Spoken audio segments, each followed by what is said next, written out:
إذاعة أجيال من القاهرة. في وسط عالم مجنون بنسأل نفسنا إحنا مين؟ حكاياتنا عن البلد وناسها، البشر والحجر، حكايات عن ملوك وأمراء وفلاحين الحجر بين إيديهم نطق، حكاياتنا عن مصر والمصريين، حكايات البشر والحجر. الإعداد والتقديم رشا عزام، على هندسة الهواء مصطفى عبد الباسط ومصطفى الحلواني، من غرفة المراقبة الرئيسية أنس علاء وندى عبد الخالق، الإشراف العام أحمد شريف، أما الإخراج فلمحمد عزم.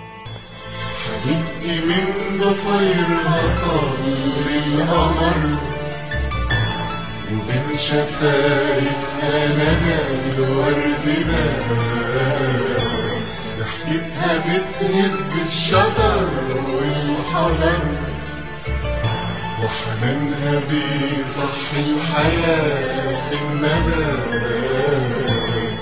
حبيبتي من ضفيرها. بنرحب بكل السيدات والسادة المستمعين من المحيط إلى الخليج. لا استنوا كده، ده أنا اكتشفت إن في أصدقاء للبرنامج في أمريكا. خلاص خلينا نعيد التحية، نرحب بالسيدات والسادة المستمعات والمستمعين في أي مكان في العالم. الحلقة اللي فاتت كنا في رحلة إلى القرن الخامس عشر قبل ميلاد السيد المسيح عليه السلام. حضرنا معركة مجدو وشفنا تحتمس الثالث وهو بياخد قرار غير مألوف، العبور من ممر قارون الجبل الضيق، القرار اللي أدى إلى الانتصار في المعركة. النهاردة بقى هنروح في رحلة أبعد شوية. هتسألني هو في أبعد من كده؟ هقول لك طبعا، ما احنا بنتكلم عن بلد تاريخها بيمتد ل7000 سنة أو 9000 في بعض الروايات. بعض المراجع التاريخية رجحت إنه كمان 11000 سنة، لسه أبعد من القرن الخامس عشر قبل الميلاد. ولم تزل يقظانة العينين صلبة القدم في الأرض كالجبل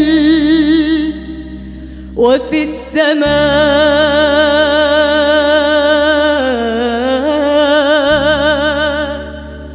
للذرى وللقمم.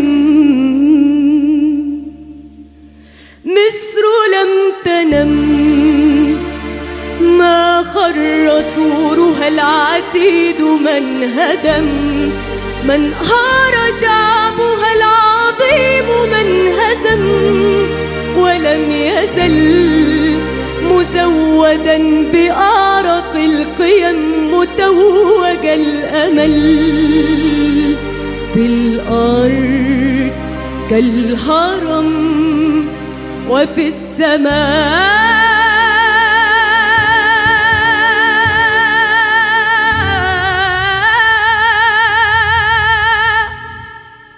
في السماء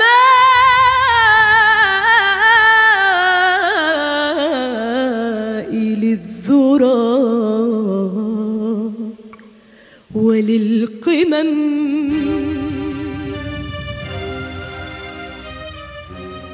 تعالوا نرجع في الزمن لحد ما نوصل للحظة اللي أدرك فيها المصري القديم فكرة وجود الإله. يا ترى إزاي فسر قوى الطبيعة المحيطة بيه؟ فكرة نشأة الأرض والسماء. هل كان عارف إن في إله بيدبر الكون الهائل من حواليه ده؟ كلنا تقريباً عارفين الميثولوجيا الإغريقية وهي الأشهر، اتعمل عليها أفلام ومسلسلات وقصص لحد ما بقت معروفة تماماً. بس أنا طول عمري كان عندي فضول ناحية الميثولوجيا المصرية القديمة، لحد ما وقع في إيدي كتاب عبقري لخص الحكاية بأسلوب ممتع جداً، فاعتبرتها علامة وقلت لازم أحكي لكم الحكاية زي ما فهمتها. هنروح رحلة نحضر فيها بداية الكون زي ما فسرها المصري القديم. يمكن نلاقي تشابه بين رواية المصري القديم وقصة نشأة الكون في الأديان السماوية، وجايز نقابل شخصيات أو آلهة فيها شبه مننا، شكلنا أو لخبطتنا وتوهتنا في الحياة. ما هي الآلهة وقتها كان عندها مشاكل ومشاعر برضه، وبتواجه تحديات. إزاي في آلهة التحديات شكلت مصيرها أو غيرته؟ خلينا نبتدي ونكتشف مع بعض. في البداية كان نون المحيط الأول، هو المكان الذي لا قبله شيء ولا بعده، المكان الذي كان ولا يزال وسيظل، محيط من المياه اللانهائية، ساكنة تماماً، لا موج فيها ولا تيار، لا في فوقيها سماء ولا تحتها أرض. نون مظلم، ظلمته تتجاوز حدود البشر في التعبير، عدم تام يتجاوز قدرة اللغة على الوصف. نون خاوي تماماً إلا من ذرات الغبار. إحنا عادة بنتجاهل الغبار في الأماكن الفاضية، إلا إننا في الحالة دي ما نقدرش نعمل كده، فالغبار هو إحنا الآن في لحظة ما قبل البداية. إذا كان الزمن معنا في الحالة دي، يعني لأنه لسه مفهوم الوقت نفسه لم يخلق بعد، لا يوجد سوى نون وذرات الغبار التي تستجمع نفسها بالتدريج. ذرات لها طاقة الخلق، ذرات مفتتة من الحياة في أرجاء نون اللانهائية، تنجذب إلى بعضها في نقطة بعينها. وعشان أقرب لك الصورة، تخيل برادة الحديد وهي بتتجمع حول مغناطيس، تتجمع طاقة الخلق كلها في أول وجود مادي، تل طيني يدعى بن في المحيط الأبدي نون. لكن نحس من بعيد كده إن في وجود آخر مبهم هيظهر دوره كمان شوية. اكتملت طاقة الخلق في بن ليتحول من جماد إلى حياة، ليتحول إلى أتوم. أبو الآلهة، خالق الكون القادم، لابد إن أول فكرة جات لأتوم إنه وحيد، كل شيء هو أتوم، وأتوم هو كل شيء. أتوم هو المادي والمجرد، هو أنا وإنت وكل ما نعرفه، هو المشاعر والأفكار والذرات، هو السماء والأرض، هو كل شيء عدا نون وذلك الوجود المبهم. أول شيء أدركه وعي أتوم الجديد هو موجة عنف وكراهية وحقد غمرته داخل نون، موجة تولدت بس لما استيقظ وعي أتوم. مصدرها كان الوجود المبهم الموازي لأتوم في قلب نون، هو عابب، أو بالتسمية اليونانية أبو فيس. صورة عابب اترسمت في ذهن أتوم، ثعبان هائل جبار، ضخامته صعب على وعي أتوم حتى استيعابها. يلتف الثعبان حول نفسه ويعض ذيله في أسى. الثعبان هائل صحيح، لكنه ضعيف.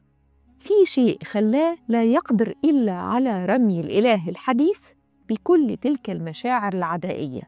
أتوم لقى فكرة بتلح عليه بشدة، وهي خلق الكون.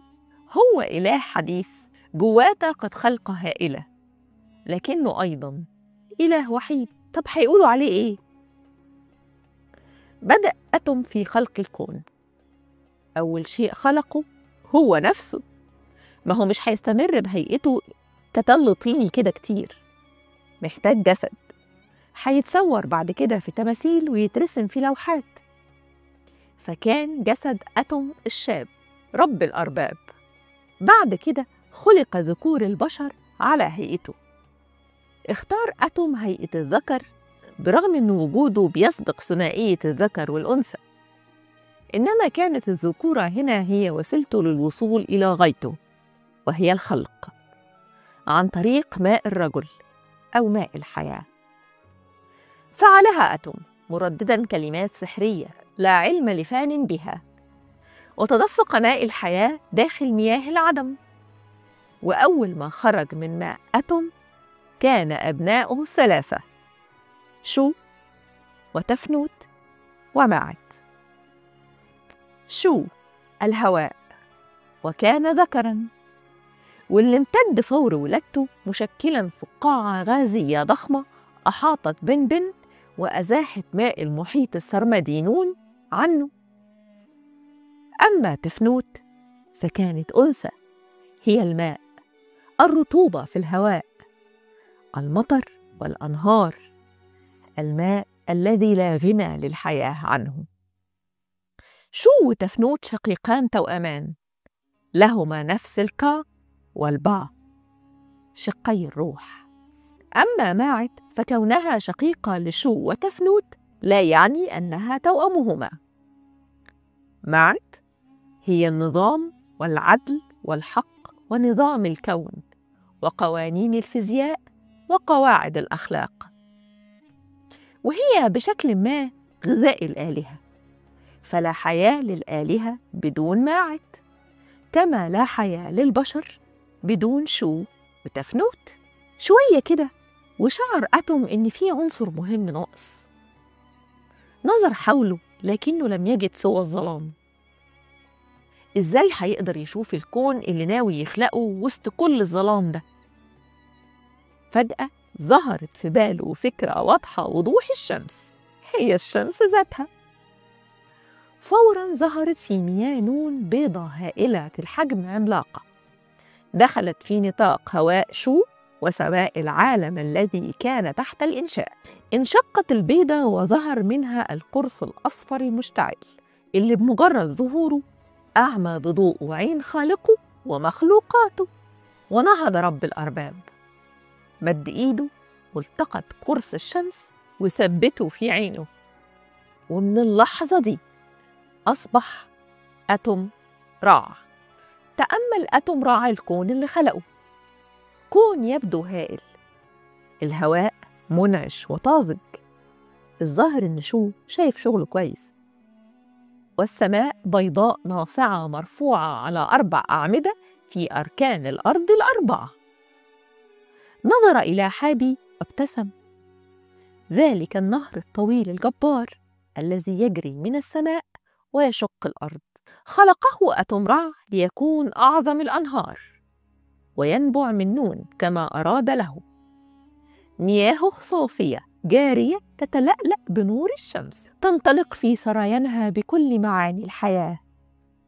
حابي هو نهر النيل، أحد أنهار الجنة. أتوم رع برغم إنه إله شاب وقوي إلا إنه كمان كان مرهف المشاعر شوية، تأثر بجمال الكون اللي خلقه ويمكن كمان شعره بالإجهاد. فجأة شعر برغبة غير مبررة في البكاء فبكى. انهمرت الدموع من عينه غير الشمسية، وكل قطرة من دموعه كانت بتلمس الطين الأسود كانت بتتحول إلى كائن يشبه في تكوينه الآلهة، لكنه ضعيف وهش مرتبك مذعور. بمجرد ما بيشوف أتوم فوقه عظيم وهائل، كان بيجري هلعاً ويختفي في أحد الكهوف أو خلف شجرة. لابد إن أتوم أصابته نوبة ضحك طويلة من سلوك الكائنات دي، وهكذا خلق البشر. أما عينه الذهبية فلم تسقط منها سوى دمعة واحدة، لكنها نزلت محملة بحب جارف يفوق حبه لكل خلقه مجتمعين، قطرة واحدة من الذهب السائل اللامع، فتحولت قبل أن تلمس الأرض إلى ربة أنثى من أجمل وأرق الآلهة، إنها حوت حرو، قرة عين أبيها، وربت الجمال والحب حتى قبل توزيع الأدوار على الآلهة. انحنى أتوم رع عشان يملأ كفه من مياه حابي ويمسح على وجه قرة عينه حوت حرو، فاستغل عابب الفرصة وضربه بديله ضربة قوية أطاحت به أرضا. شعر أتوم رع بالضربة في صدره، لكن الأهم إنه كمان شعر بالغضب. إزاي قدر ينسى عابد ويستغرق في الخلق للدرجة دي؟ الغريب في الأمر إنه كمان الحفرة اللي اتكونت بسبب سقوطه على الأرض سببت له ألم، يمكن أكبر من ألم ضربة عابب نفسها. فالأرض في نهاية الأمر زي كل مخلوقاته جزء منه،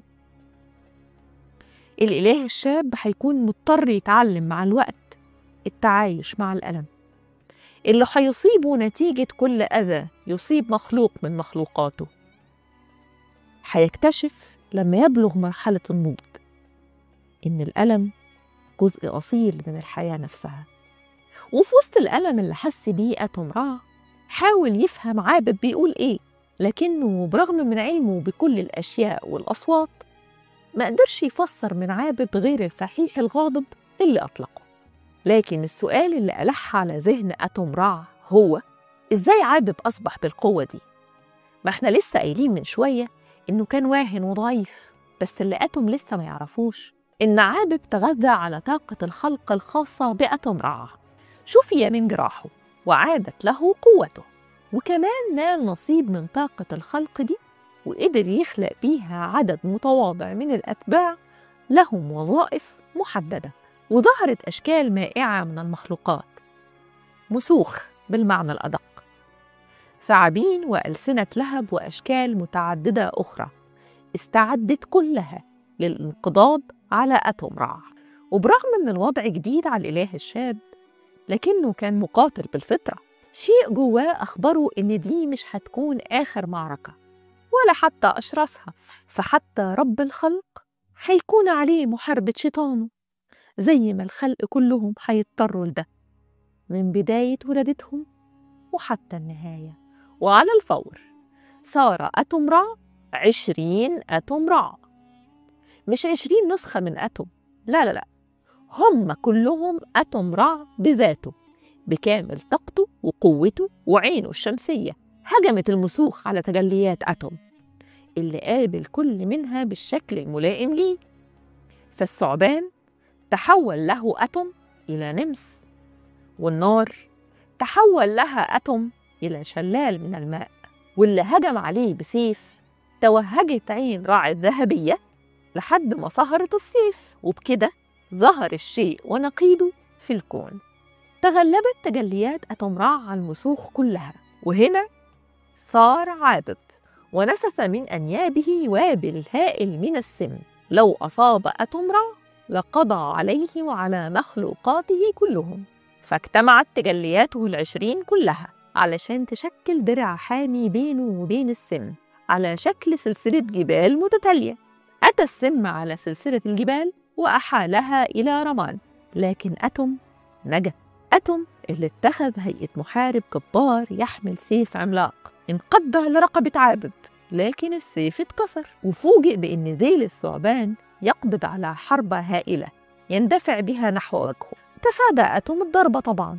المهم وعشان ما طولش عليكم، المعركة استمرت طويلا بين كر وفر، وكل حركة أو ضربة يقوم بيها طرف من الطرفين تغير في طبوغرافية العالم ونظام الحياة في الكون الوليد. فظهرت مثلا صواعق الرياح، شلالات المياه، الحمم البركانية. وفي أثناء المعركة لاحظ أتوم رع ملاحظة غريبة، في آثار جرح بين عيني عابب عبارة عن ندبة دقيقة. ففهم فوراً إن ده الجرح اللي جعل عابب واهن وضعيف قبل الخلق. عابب اللي استغل فرصة إن أتوم رع انشغل بتأمل الجرح الغريب ده وانبثق من تحت ذيله 77 حمار وحشي شرس انقضوا كلهم على أتوم اللي قدر يقضي عليها كلها، لكن واحد منهم بس قدر يتسبب في جرح سطحي في دراعه، الجرح اللي فضل ينزف باستمرار. استجمع أتوم قواه ولجأ إلى كهف تحت تل بنبن، وهناك انهار على الأرض وتمكن الوهن منه، وتابع الجرح النسف لحد ما لقى أتوم نفسه يطفو فوق بركة من دمائه التي فاضت من الكهف وجرت من شقوق الأرض حتى طفت على سطحها وأظلمت الأرض. فصاحب العين الذهبية اختبأ في كهف وأخذ معاه كل النور اللي في الكون، وبدأ عابب يعيث فسادا في الأرض مدمرا كل ما تطال يده في الكون الوليد. وبينما كان أتوم رع يحتضر في الكهف لمح امرأة في مدخل الكهف لا أثر للدماء عليها، نظرت إليه برفق واتجهت إليه، خطواتها سريعة بدون تعجل، ملامحها جادة بدون تدهور، ويغطي جسدها قطع من جلود الحيوانات. في يدها سيف، وعلى ظهرها قطعة خشب ملتوية مشدود عليها خيط من نوع ما، وسلة فيها مجموعة من العصي الخشبية مسنونة الأطراف. وبكده عرفت البشرية القوس. لما وصلت عنده سألها: من أنتِ؟ ردت: أنا نيت يا أبي، ابنتك. وضربت بيدها الأرض الصخرية برفق، فخرجت صخور الفضة والبرونز. أخذت نيت الأحجار المعدنية وقربتها من عين أتوم الشمسية، فانصهرت بين إيديها، وبدأت بيديها العاريتين تشكل 7 أحواض من الفضة و8 أحواض من البرونز، ثم نفخت فيها كلها حتى بردت. فجأة تبدل مسار الدماء وعادت من حيث جاءت، وكأن سائل الحياة الإلهي له إرادة حرة تسعى إلى الأحواض من تلقاء نفسها. دفعت نيت الأحواض تجاه والدها الممدد على الأرض، ثم ركعت ورددت: سلام عليك يا خالق السماء والأرض، سلام عليك يا خالق الآلهة وواهب الحياة وخالق حابي ومشيد الجبال، تقبل مني دمائي كقربانا لك لتحيا بها وتحيينا. وشرب أتوم رع دماؤه من الأحواض 15 واحدا تلو الآخر، فاسترد عافيته ونهض واقفا ووضع يده على رأس ابنته في أول بادرة امتنان في العالم. نيت ست، وأكيد جالها إحباط من البادرة البسيطة دي، أكيد كانت مستنية شيء أكبر، لكنها الطبيعة الذكورية إياها حتى في الآلهة. وبعد لحظة صمت كانت نيت فيها بتستوعب خيبة أملها غالباً، مدت إيديها وخلعت القوس وجعبت السهام من على ظهرها ووضعتهم في إيد أبوها، وخرجت من الكهف تحمل سيفها. هتف بيها أبوها: سيقتلك عابب. فردت بثقة: أنت لن تتركه يقتلني.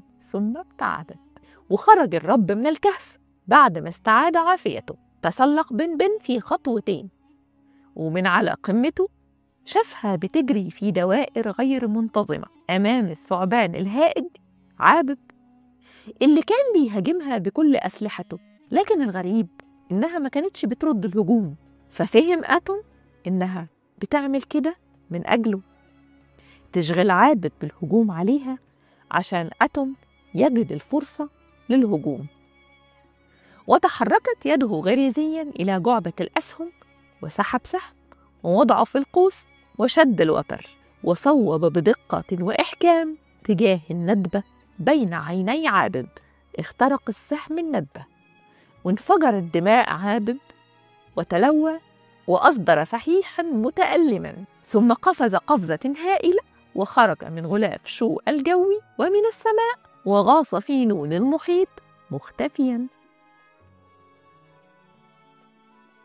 وبدأ أتوم يصلح الدمار اللي حصل في العالم نتيجة المواجهة مع عابب، لكنه لاحظ أمر مهم. لاحظ إنه لم يعد بنفس القوة التي كان عليها ساعة الخلق. لقى نفسه بيسير بسرعة غير مفهومة نحو الوهن، وظهرت عليه علامات كبر السن، برغم إنه كان ناوي لنفسه ولأبنائه الخلود والشباب الدائم. يمكن لسبب ده لم ينصلح حال الأرض كلها. الأرض على جانبي حابي العظيم فقدت كتير من المساحات الخضراء والغابات، وباتت صحراء جرداء، إلا الأرض اللي على ضفتي النهر نفسه. ويمكن يكون اللي حمى حابي نفسه من الفناء إنه بينبع من نون. اضطر أتوم رع لتوزيع البشر والآلهة على جانبي حابي بعد ما كانوا بيهيمون في الجنة الأرضية اللي خلقها. الأرض نفسها بقت بتترج من حين إلى آخر، وتخرج من باطنها أفاعي سامة تشبه ذلك اللعين عابب، أو تنشأ وتبتلع الفانين. وفوق بن أرسى ملك الآلهة أول معبد وقصر له، وحول المعبد قامت أولى المدن وأعظمها أنو، واستقر أتم-رع في قصره برفقة أبنائه من الجيل الأول من الآلهة، وبدأ يحكم العالم. يمكن يكون تفكيرنا في الزمن الحالي بيميل إلى أن الآلهة كانوا وزراء معاونين لهم تخصصات محددة، لكن مش كل الآلهة كان لها دور. الشيء الأكيد إنه كان في آلاف الآلهة ما نعرفش أسمائهم، لكنهم كانوا موجودين. مر وقت مش قليل على المواجهة بين أتم-رع وعابق، والبشر لسه بيحكوا حكاية المعركة بين رب الأرباب والثعبان الشيطان باعتبارها أسوأ ما شهدوا أو سيشهده العالم. واشترك البشر وبعض الآلهة في الاعتقاد إنه مش ممكن يكون في حدث يقلق استقرار العالم بعد حدث بحجم المعركة دي. أحد أهم الآلهة زي ما قلنا هي حوت حرو أو حتحور، إلهة الحب والجمال والخصوبة. خنسو إله القمر. جب ونوت التوأم، أبناء شو وتفنوت اللي ملتصقين ببعض دايماً، ودول جدهم هيتصرف معاهم بعدين. كمان دحوتي اللي له أهمية شديدة ووضع مختلف. دحوتي هو العقل المنطقي والمعرفة المادية لرب الأرباب، تقدر تقول عليه كده وزير السلطان، الرجل التاني في الكون. في أسطورة شعرية جدا بتقول إنه انبثق من قلب أتم-رع في لحظة مرارة، يعني مختلف حتى في الطريقة اللي اتواجد بيها. وفي يوم حدث أول تمرد في التاريخ، بلغ أتم-رع إن في بعض الآلهة غير المعروفين بيجتمعوا سراً وبيذكروه بالسوء وبيتمردوا بشكل ما على سلطته.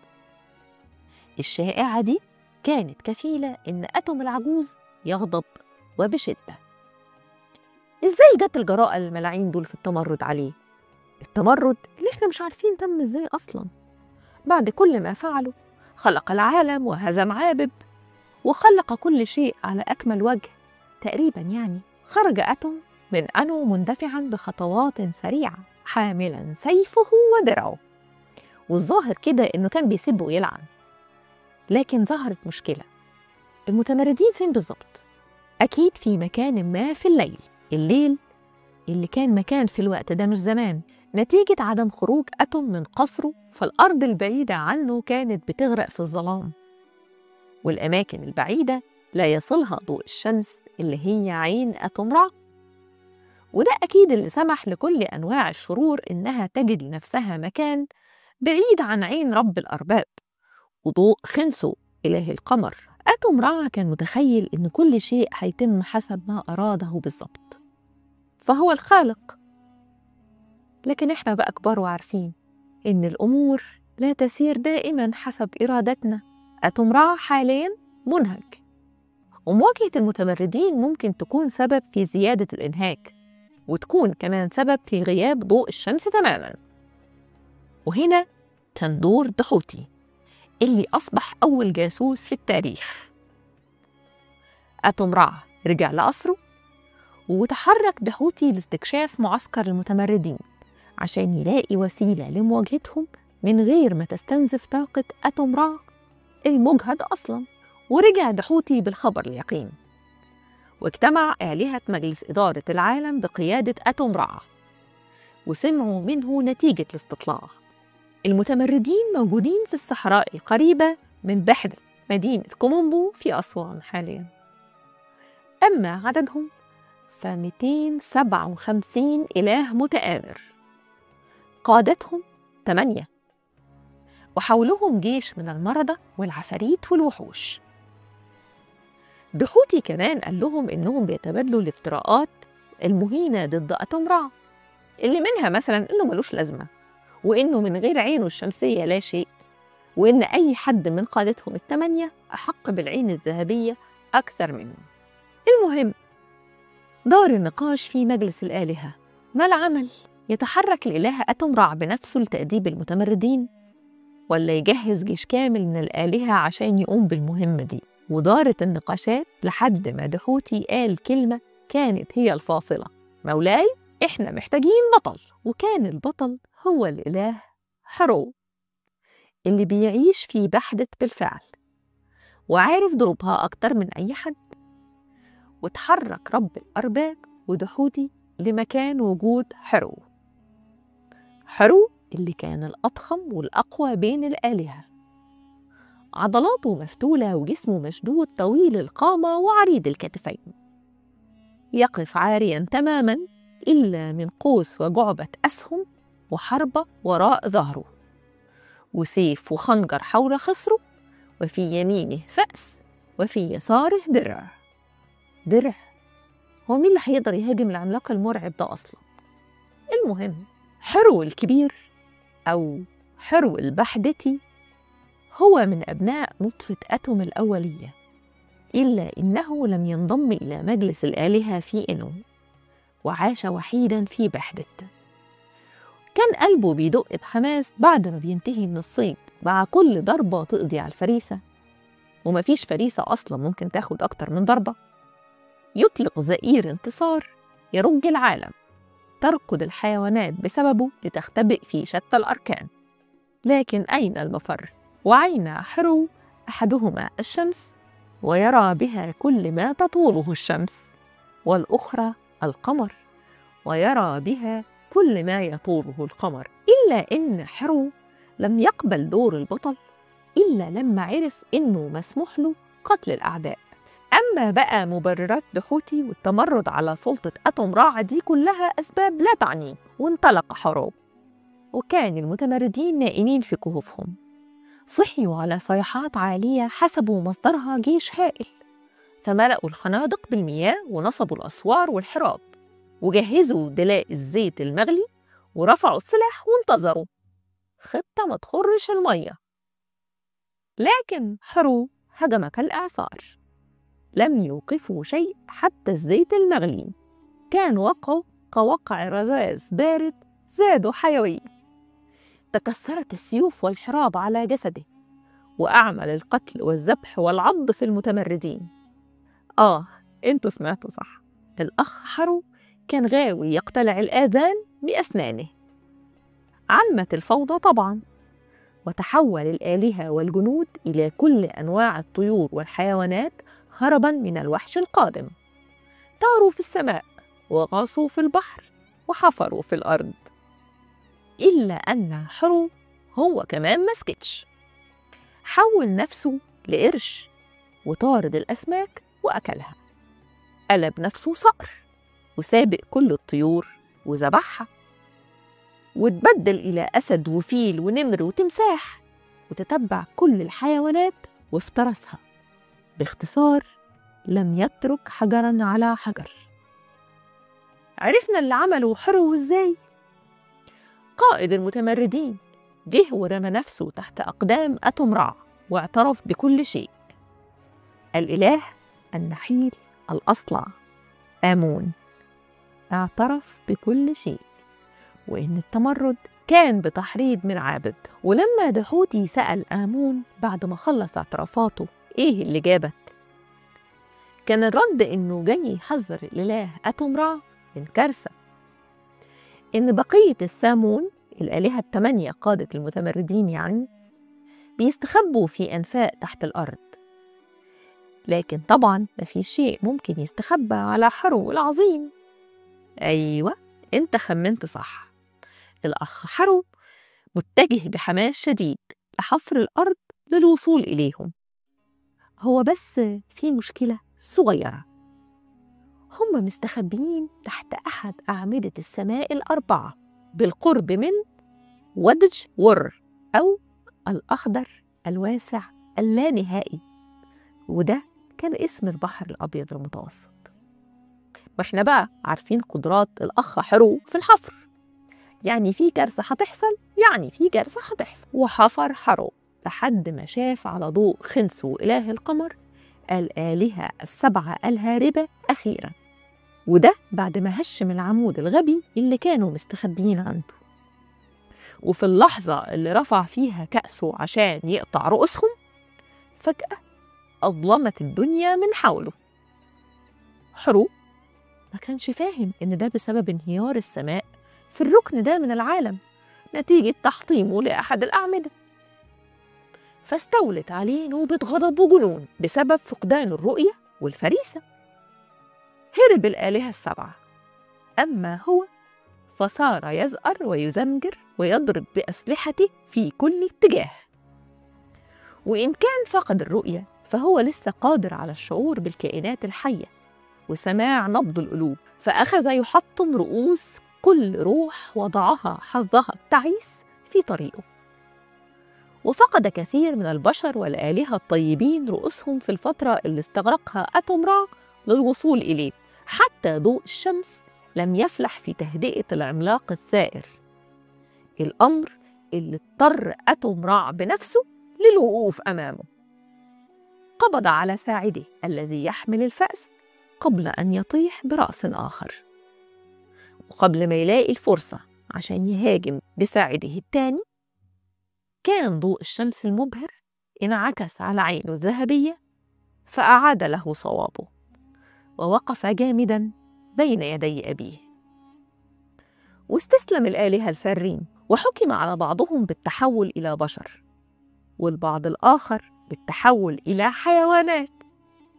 أما الآلهة الطيبين اللي فقدوا رؤوسهم فنالوا مؤقتاً رؤوس حيوانات طيبة إلى أن يصنع لهم الإله خنم الفخراني رؤوساً جديدة، وده الإله اللي كلفه أتوم را بإنه ينوب عنه في مهمة تصميم الآلهة.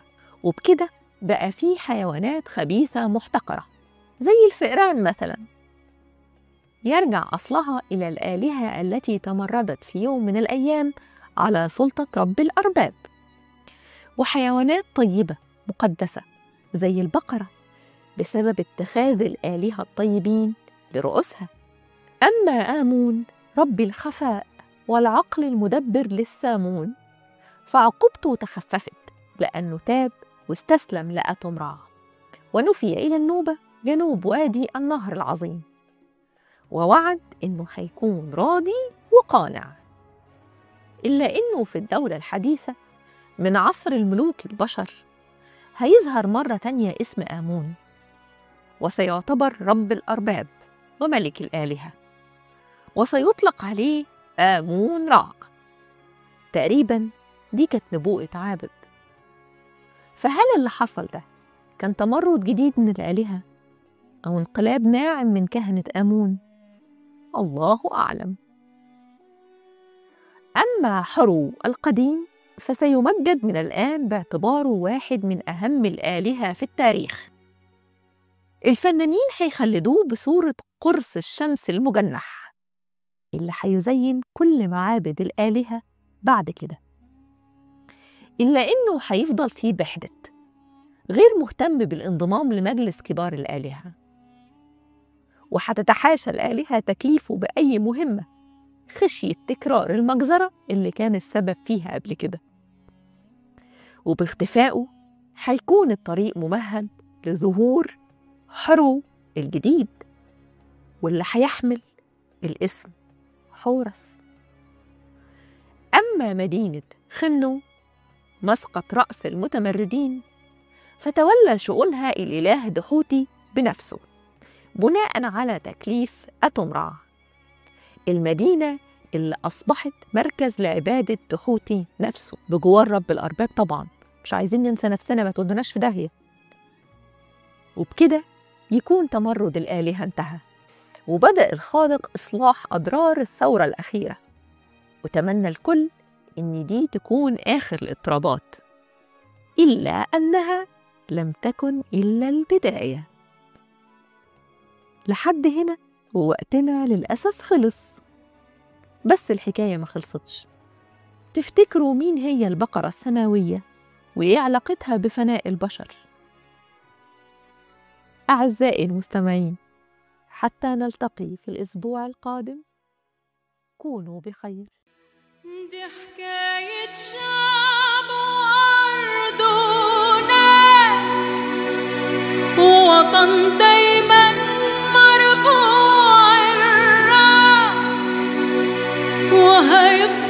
كده اللي ما شاء الله.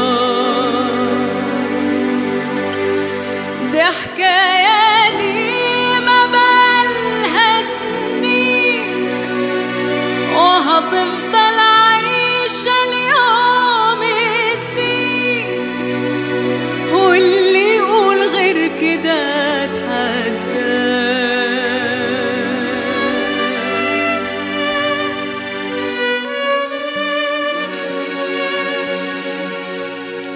وما بين الليل والنور في فرق، وفي يوم طلعت شمس من الشرق. وما بين الليل والنور في فرق، وفي يوم طلعت شمس من الشرق. نورت الدنيا مال وحياة، نورت الدنيا مال وحياة. ده تاريخ الناس كلها عارفاه،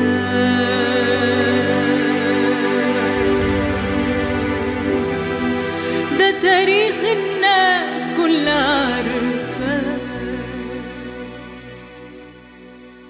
إذاعة أجيال من القاهرة.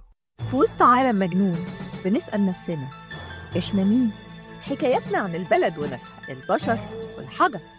حكايات عن ملوك وأمراء وفلاحين الحجر بين إيديهم نطق. حكاياتنا عن مصر والمصريين. حكايات البشر والحجر. الإعداد والتقديم رشا عزام. على هندسة الهواء مصطفى عبد الباسط ومصطفى الحلواني. من غرفة المراقبة الرئيسية أنس علاء وندى عبد الخالق. الإشراف العام أحمد شريف. أما الإخراج فلمحمد عزب.